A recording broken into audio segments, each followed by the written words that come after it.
making so much money and to drop the price of oil because they have it nice and high. And if you have it high, that war's not going to end so easily. So OPEC ought to get on the ball and they ought to drop the price of oil, and that war will stop right away. Mr. President, funding to Los Angeles because of its sanctuary city policy? I want to see two things in Los Angeles. Voter ID, so that the people have a chance to vote, and I want to see the water be released and come down into Los Angeles and throughout the state. Those are the two things. After that, I will be the greatest president that California has ever seen. I want the water to come down and come down to Los Angeles and also go out to all the farmland that's barren and dry. You know, they have land that they say is the equivalent of the land in Iowa, which is about as good as there is anywhere on earth. The problem is it's artificial because they artificially stop the water from going onto the land.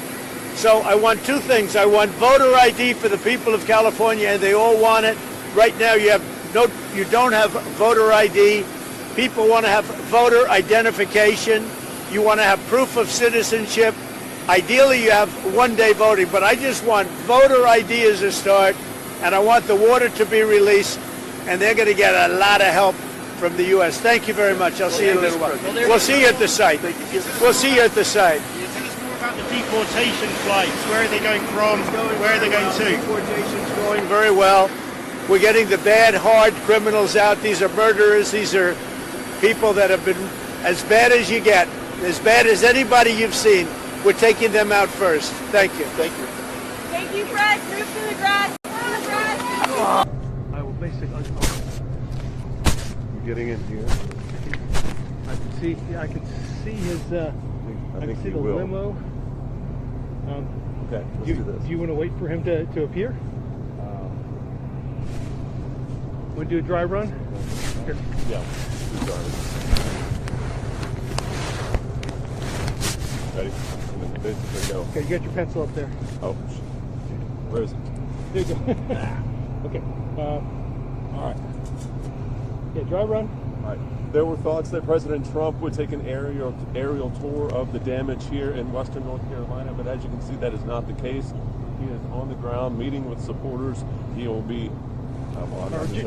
You say just met with supporters, or maybe just. Yeah. Okay. Yeah.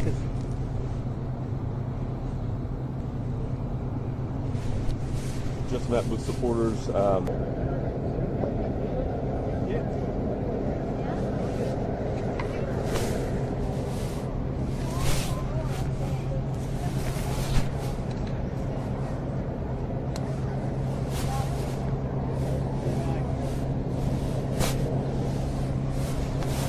A lot of the money. Maybe you have to chip in something. You'll chip in a little something, like maybe 25% or whatever. But we're going to get it done as quickly as we can. And we want to take care of the people of North Carolina. It's so interesting. Everybody's talking about California, and that's a mess. But I said, I'm not going to California until I stop in North Carolina. So here we are. We're going to go visit the site, and we're going to work with probably 3 of the congressmen, Republican congressmen, who've been fantastic, whose areas have been affected, and with Michael Whatley, the governor, and whoever else is, we decide to get involved.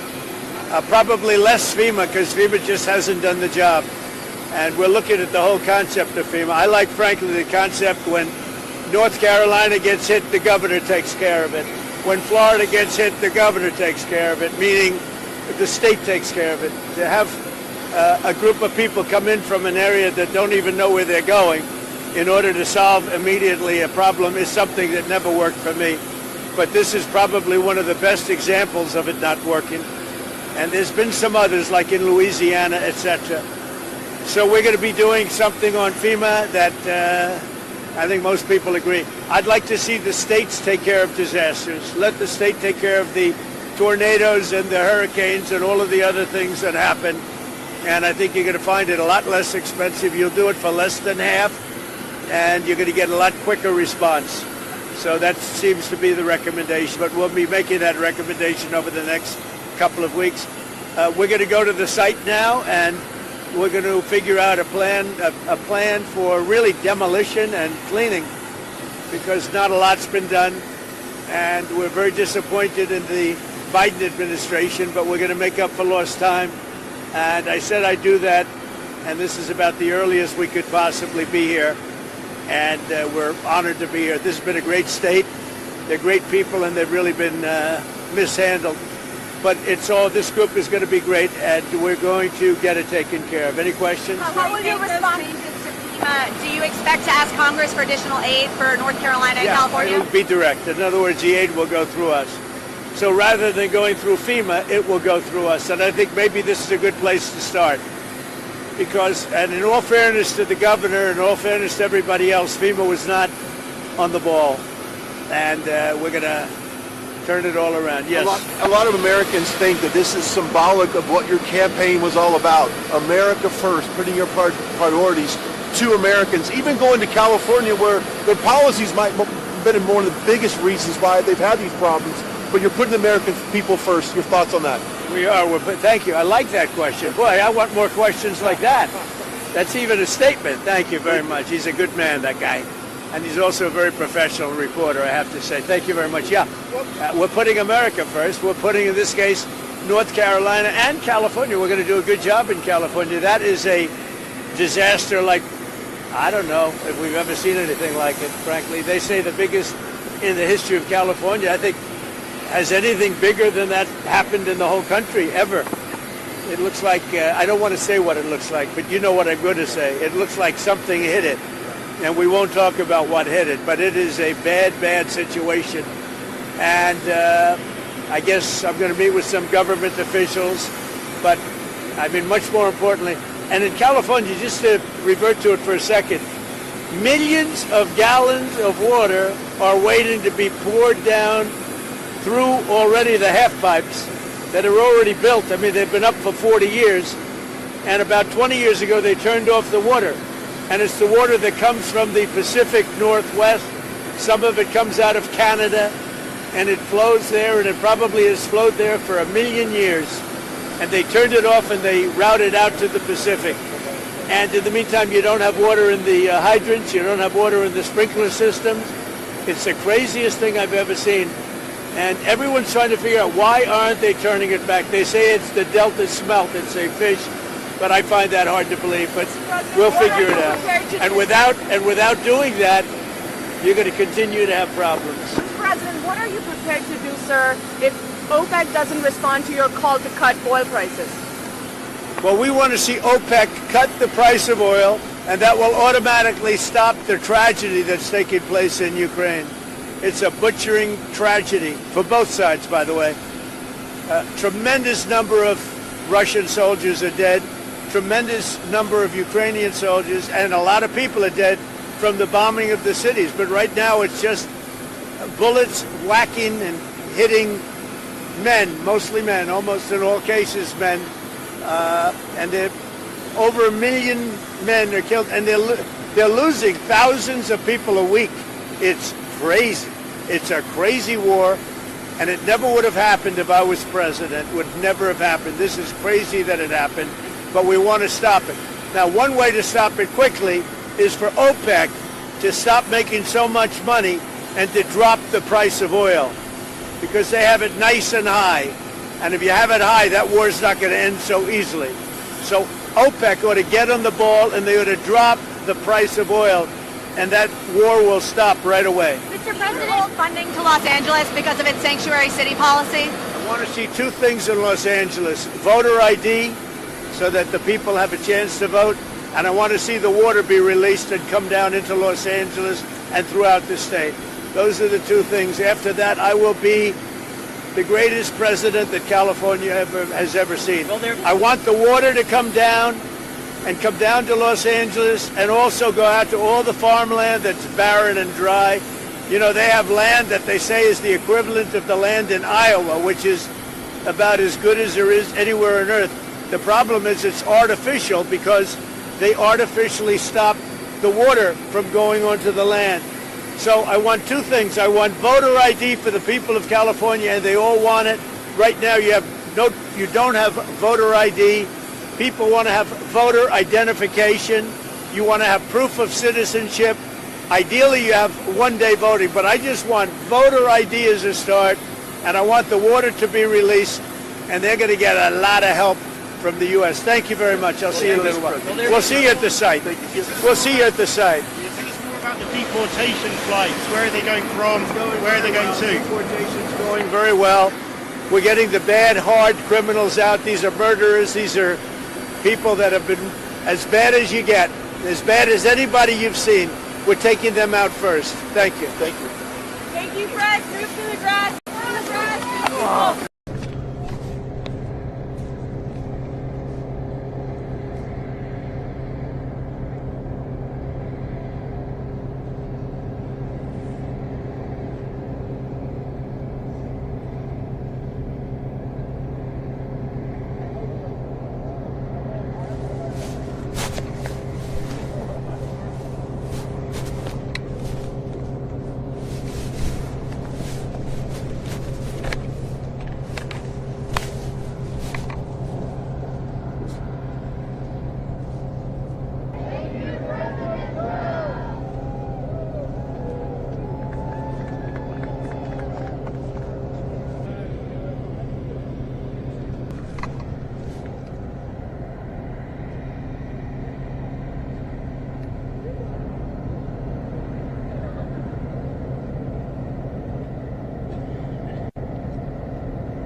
Apply a lot of the money. Maybe you have to chip in something. You'll chip in a little something, like maybe 25% or whatever. But, well, thank you very much. It's a little cold outside, but you're getting used to the cold. And one of the things that are very important to me, and one of the reasons I'm happy that we won so convincingly, is to help North Carolina get fixed up. They supported us in record numbers, and I'm supporting them in record numbers too. And they had me set. I wanted to go to Los Angeles and see what was going on with California, why they aren't releasing the water. Millions and millions of gallons of water. They're sending it out to the Pacific. Someday somebody's going to explain that one. In the meantime, they have no water in Los Angeles where they had the problems. So we're going there, but I said, well, what about North Carolina? Well, you could do that. No, I can't. I said, we're stopping in North Carolina first, and then we're going to Los Angeles. And we just appreciate the outpouring of love that we've had here. Laura was, as you know, very instrumental in the campaign, and she lived here and is loved, and we appreciate it. And Michael Whatley has been incredible, wherever Michael is. Hello, Michael. Michael Whatley has been great, and your congressmen have been great. And what we thought we'd do is take a quick look around. First, we wanted to do this. I want to say that we're very disappointed in FEMA. Your new governor, it's not his fault. He's brand new to the whole situation. But we're going to work together with the governor. We're going to work together with the senators, but really we're going to work a lot with your congressmen, especially the three that are in the area, and Michael Whatley. And I'd like to put Michael in charge of making sure everything goes well. And Franklin Graham has been unbelievable. We've made a big contribution to Franklin, and we'll continue to do so. But I've been hearing nothing but praise for the job that Samaritan's Purse has done with Franklin. And we appreciate it. Where is Franklin? He's around here someplace. And that good-looking guy, he's always been a good-looking guy. His father was a good-looking guy, too, I'll tell you. We loved his father, right? I saw his father in the latter years And I said, well, he doesn't have long to go. He was having a hard time, and he lived about 3 or 4 years after that, right? They say it was good stock. He had the ultimate good stock. But I want to thank you, frankly. You've been fantastic here, and everywhere he goes, he's always the first one I see. People don't realize it, how good it is. A lot of people, they go, well, maybe it's for the people that he's got, and you guys know because you're here, but the people that he's got have done amazing work. So I just want to thank everybody. We're going to get over and take a look. We'll say a few words. I do want to introduce some of the people that we have, and our First Lady. We'll start with our First Lady. She wanted to be here because of North Carolina, and then I said, well, you can do that, but you're going to have to come to California, too. And she said, that's okay. And we got to fix that one up, too. You ever see anything like that one? It's, who would have thought that could have happened? So, Governor Josh Stein, thank you very much. We appreciate it. And we're going to have a very long and good relationship. Representatives, maybe stand up if you would so the press can see. Representatives Chuck Edwards. Chuck, thank you. Thank you, Chuck. Tim Moore. Virginia, you know Virginia Fox, a legend. She is such a powerful woman. Pat Harrigan. Pat, thank you very much. Your Agriculture Commissioner, who I hear is excellent, Steve Troxler. Steve, thank you very much. Good job, Steve. You got plenty to do, right? More than you ever thought. North Carolina Speaker Dustin Hall. Thank you, Dustin. Thanks, Dustin. Very good. House Majority Leader Brendan Jones.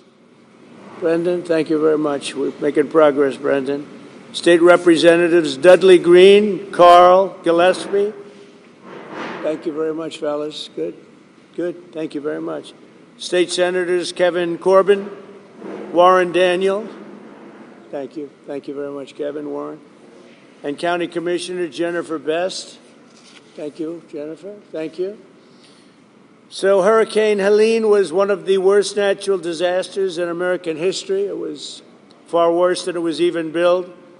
I have never seen such water damage. It was largely water damage, wind damage, but water damage nobody's ever seen. I've been here, as you know, numerous times, but now I'm here in a position where we can do something, meaning I've been in office for 4 days, and I wanted to come sooner, but actually they had a little problem with getting logistically in here, but I would have been here even sooner.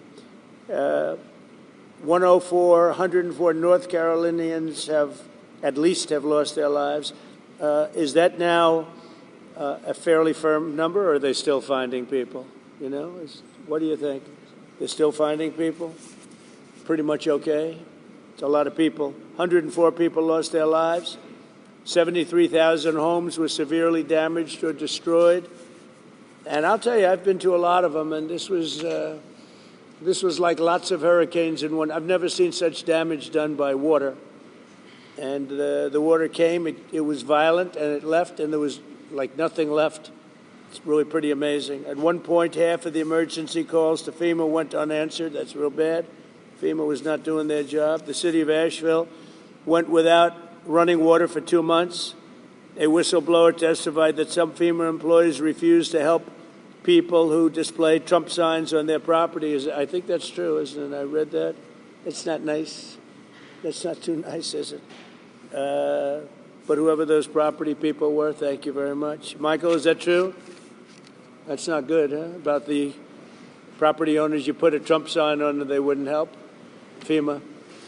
Earlier this year, FEMA kicked 2,000 North Carolinians out of their temporary housing into below freezing temperatures. What was that all about? You know about that? What happened? Tell me. We had an incompetent administration under Biden, and we had a disaster, and then we call it the disaster after the disaster. That was the FEMA response. You've had nothing but disaster since then. It doesn't matter at this point. Biden did a bad job.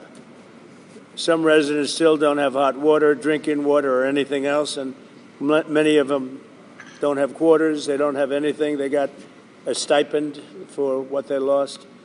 and we're going to take care of it. This is totally unacceptable, and I'll be taking strong action to get North Carolina the support that you need to quickly recover and rebuild. We're working on it very hard, and I think if Michael Whatley does half as good a job for North Carolina as he did for my campaign, we'll be very happy. Him and Laura were a very powerful team. So you think you can handle it, Michael? I don't know. I'm not sure, Michael. I think this is maybe in many ways easier, okay? Maybe easier. But you're going to lead the team. Do you want to say who the congressmen are that you want to appoint? Do you want to introduce them? We have Virginia Fox, Chuck Edwards, and Tim Moore, whose districts encompass the area. And they are the districts that were most severely impacted, right? You were affected then, Virginia? Yes, lost my own driveway. Really? No. I'll also be signing an executive order to begin the process of fundamentally reforming and overhauling FEMA, or maybe getting rid of FEMA. I think, frankly, FEMA is not good. I think when you have a problem like this, I think you want to go and, whether it's a Democrat or Republican governor, you want to use your state to fix it and not waste time calling FEMA, and then FEMA gets here and they don't know the area, they've never been to the area, and they want to give you rules that you've never heard about. They want to bring people that aren't as good as the people you already have. And FEMA's turned out to be a disaster. And you could go back a long way. You could go back to Louisiana. You could go back to some of the things that took place in Texas. It turns